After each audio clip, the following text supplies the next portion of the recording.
안녕하세요. 2025년 8월 4일자 주요 신문 사설도를 통해 지금 한국 사회의 가장 뜨거운 쟁점들 한번 깊이 들여다보겠습니다. 여러 시각을 종합해서 좀 복잡한 상황이지만 그 핵심을 같이 짚어보시죠. 바로 시작할게요. 먼저 정치권 소식인데요. 이게 정말 시끄럽습니다. 그 새로 뽑힌 더불어민주당 정청래 대표 첫 발언부터 아주 강렬했죠. 제1야당인 국민의힘을 향해서 뭐 거의 내란당 이런 표현까지 쓰면서요. 사과 없이는 악수도 안 하겠다 이렇게 선언했어요. 네, 상당히 파격적입니다.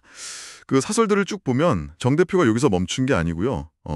소위 내란 특검 있잖아요.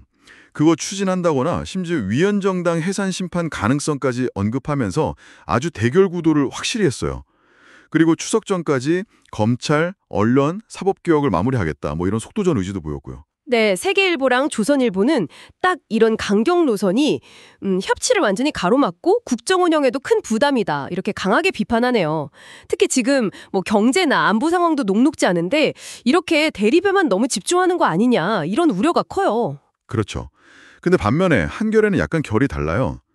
정 대표 선출 배경에 그 강력한 개혁을 바라는 당원들 목소리가 있었다. 이 점을 좀 짚더라고요. 그래서 개혁 추진에 책임감이 크다. 이걸 강조하면서도 물론 야당하고 소통 노력은 해야 한다. 이렇게 덧붙이긴 했어요. 근데 이게 흥미로운 게 비판하는 쪽이나 또 배경을 설명하는 쪽이나 결국은 뭐랄까 정치적 대화가 끊겼다. 이 근본적인 문제에 대한 걱정은 다 같이 하고 있다는 거예요.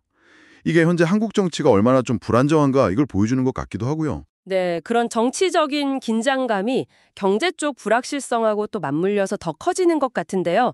최근에 주식시장이 크게 떨어졌는데 그 원인으로 정부의 세제 개편안, 특히 주식 양도세 대주주 기준 있잖아요. 50억에서 10억으로 낮추는 거요. 이게 딱 지목되고 있어요. 외국인하고 기관들이 엄청나게 팔았다고 하죠. 맞아요. 이 정책 변경 발표가 딱 나오자마자 시장에 앞으로 정책이 또 어떻게 바뀔지 모르겠다. 뭐 이런 불확실성 신호를 강하게 준 거죠. 근데 좀 재미있는 건 그 조선일보나 한겨레 보도를 보면 여당 안에서도 이게 조율이 잘 안 된 것 같아요.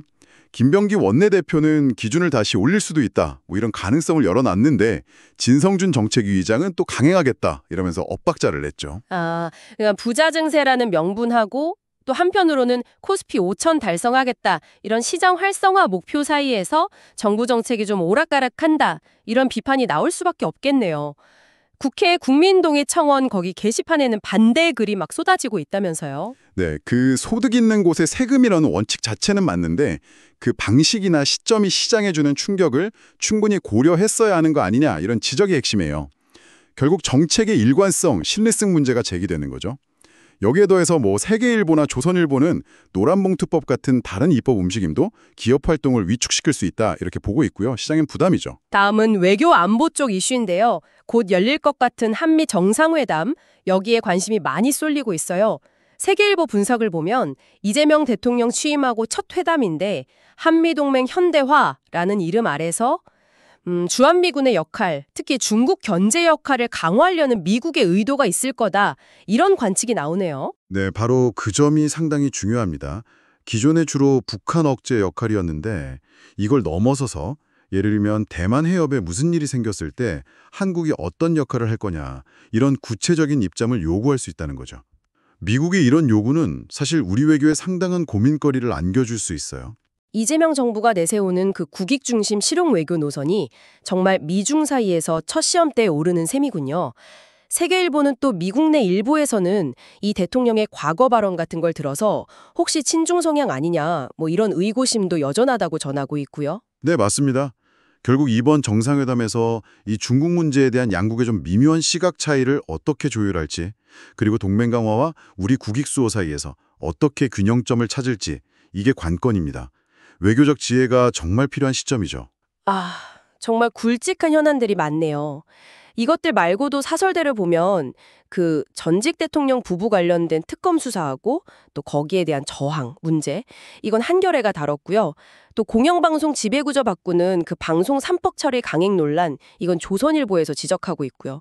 이렇게 사회 전반의 갈등을 보여주는 이슈들도 계속되고 있다는 거예요. 이런 문제들이 또 앞서 얘기한 정치적 대립이랑 맞물려서 더 복잡하게 얽혀 들어가는 것 같고요. 맞습니다. 오늘 쭉 살펴본 것처럼 정말 정치, 경제, 외교 각 분야에서 갈등하고 어려운 문제들이 쌓여 있고 이게 또 서로 영향을 주고받으면서 상황을 더 어렵게 만들고 있어요. 정말 뭐랄까 한국 사회가 여러 갈래길 앞에서 좀 중요한 선택을 해야 하는 그런 시점인 것 같습니다. 질문 한번 던져보고 싶네요. 이렇게 내부 갈등은 첨예하고 또 외부 압박도 거센 상황에서 여러분은 앞으로 한국 사회 여론이 어디로 향할 거라고 보시나요? 그리고 이 경랑 속에서 안정을 찾기 위한 어떤 타협이나 돌파구, 과연 어디서 나올 수 있을지 한 번쯤 생각해 보시면 어떨까 싶습니다.